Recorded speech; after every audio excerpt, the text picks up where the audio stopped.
बिस्मिल्लाहिर्रहमानिर्रहीम अस्सलाम वालेकुम। मेरा नाम है नवीद शेख और आप देख रहे हैं सुपर टीम यूट्यूब चैनल। अगर आपको याद हो तो गुज़िश्ता चंद रोज़ कबल भारत के अंदर जो शहर है मुंबई, वहाँ पर एटम बम में इस्तेमाल होने वाली 7 किलोग्राम यूरेनियम जो चोरी जो थी वो हो गई थी, जिसकी भारतीय मार्केट में कीमत कम से कम 21 करोड़ रुपए बताई गई।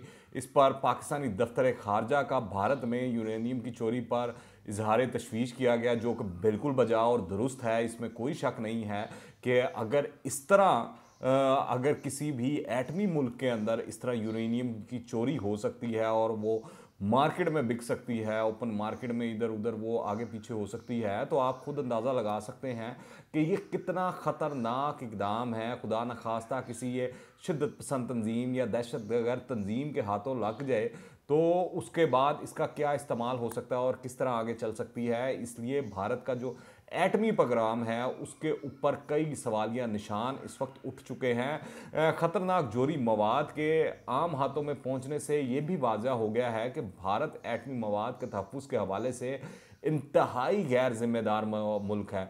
यूरेनियम चोरी का भारत में ये कोई पहला वाक़या नहीं है या पहली इस तरह की खबर नहीं है जो रिपोर्ट हुई हो। इससे पहले भी कई दफ़ा दसियों दफ़ा मामलात होते रहे हैं।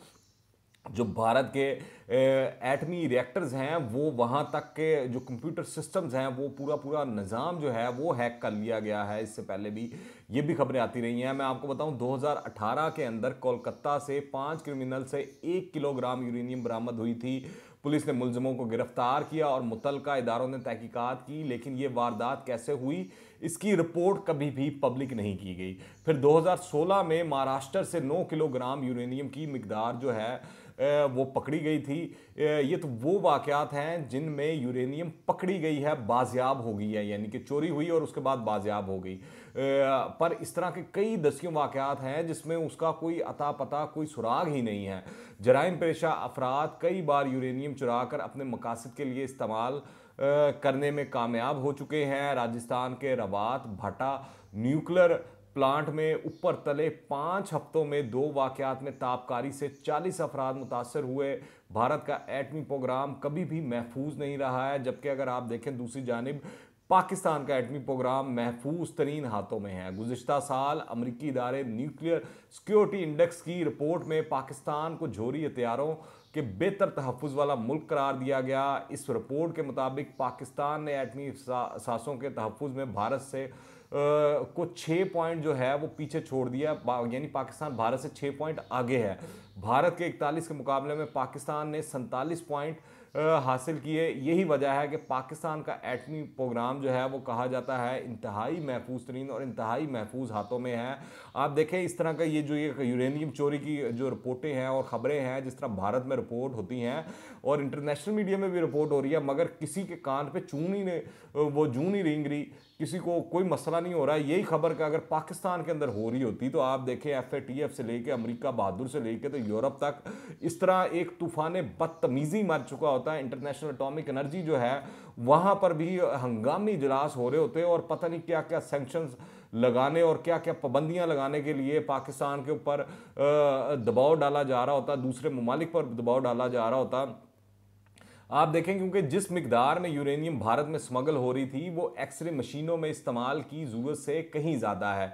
ये किस मकसद के लिए इस्तेमाल होनी थी इसकी भारतीय इदारे तहकीकात करें। हो सकता है इन इदारों के सामने जो है वो हकायक आ जाए और कोई इसके ताने बाने वो जो सारा मलबा हमेशा मोदी, अजीत डोवल और जो वो राजनाथ सिंह है पाकिस्तान पर डालते रहते हैं, क्या पता वो उसकी तमाम खुरे और कुलियाँ जो हैं वो उनको भारत के अंदर ही मिल जाए, मामलात वहीं पे कहीं चीज़ें जुड़ जाएँ।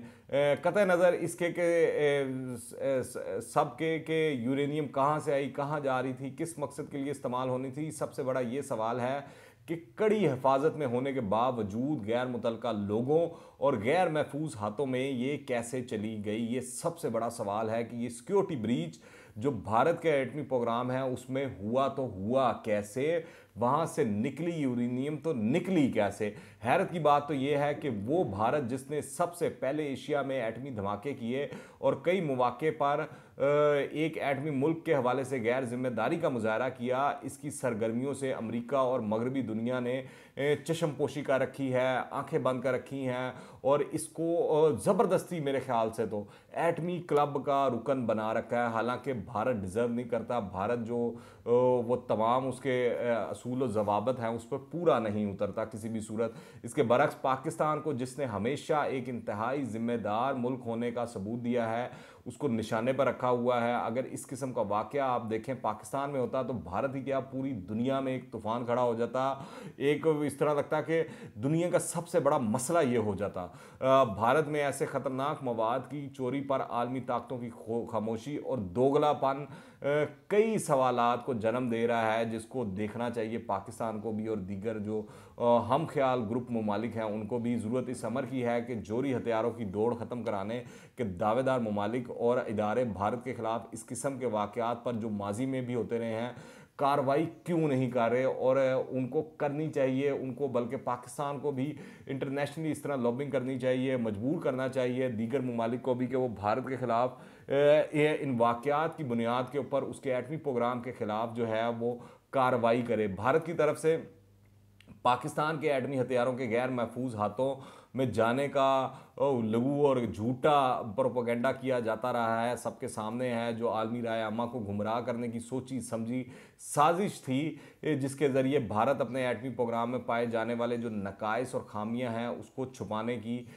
कोशिश करता है। भारत के एटमी प्रोग्राम में जिस तरह के सुकम सामने आ चुके हैं उससे तो कई पाबंदियां जो हैं वो भारत पर लगनी चाहिए, इसमें कोई दो राय नहीं। आप किसी न्यूट्रल बंदे से भी पूछ लें, किसी भी पूछ लें, वो आपको यही बताएगा। दूसरी जानिब आप देखें भारत के अंदर जो अक़लियतों की बुरी तरह पामाली हो रही है, 2 दर्जन से ज़ायद रियासतों में रियासती जुल्म के बायस जो अलहदगी की तहरीकें चल रही हैं, किसी पड़ोसी मुल्क के साथ भारत के जो है अच्छे ताल्लुकात नहीं हैं, हर पड़ोसी मुल्क के साथ भारत का तनाज़ा चल रहा है, सरकारी सरपरस्ती में भारत के अंदर मनी लॉन्ड्रिंग होती है जिसमें 40 बैंक मुलविस होते हैं। ऐसे इकदाम भारत को FATF की ब्लैक लिस्ट में शामिल करने के मुतकाज़ी हैं, मगर उन्होंने आंखें बंद की हुई हैं। उनको सिर्फ पाकिस्तान दिखाई देता है, वो ज़बरदस्ती पाकिस्तान के ख़िलाफ़ हर तरह की कार्रवाई करना चाहते हैं, मगर भारत की तरफ वो आंख भी उठाकर नहीं देखना चाहते, यहाँ तक कि उंगली भी नहीं करना चाहते।